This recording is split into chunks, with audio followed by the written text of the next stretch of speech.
শরীয়তপুরের নড়িয়ায় 7,20,000 টাকা, ল্যাপটপ, নির্বাচনী লিফলেট সহ গোলাম মোস্তফা নামে এক পুলিং অফিসারকে আটক করেছে যৌথ বাহিনী।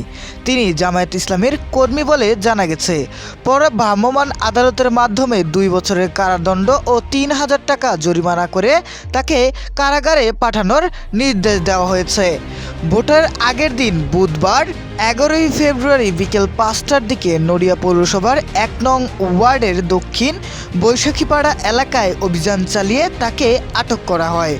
আইনশৃঙ্খলা বাহিনীর সূত্র ও একাধিক গণমাধ্যম সূত্রে জানা যায়, শরীয়তপুর 2 আসনের জামায়াত ইসলামের প্রার্থী ডক্টর মাহমুদ হোসেন ওই এলাকায় একটি বাড়ির কক্ষ ভাড়া নেন।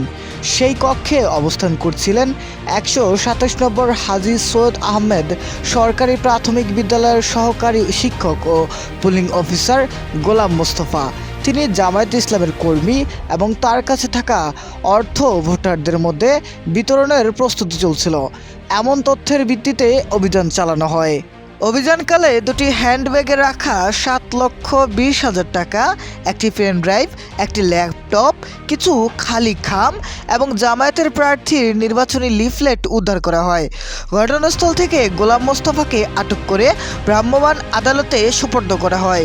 নড়িয়া উপজেলা সহকারী কমিশনার ভূমি লাকি দাস বলেন, স্থানীয় এক জামায়াত কর্মীর বাড়িতে ব্যাগ ভর্তি টাকা নিয়ে কিছু ব্যক্তি প্রবেশ করেছে, এমন খবর পেয়ে আমরা অভিযান চালাই।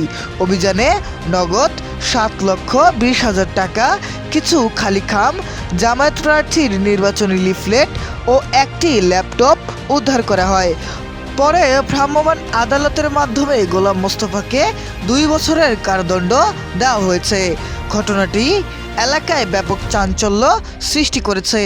আইনশৃঙ্খলা বাহিনী জানায়, নির্বাচনকে কেন্দ্র করে যে কোনো ধরনের অনিয়ম ও অবৈধ কার্যক্রমের বিরুদ্ধে তারা অভিযান অব্যাহত রাখবে।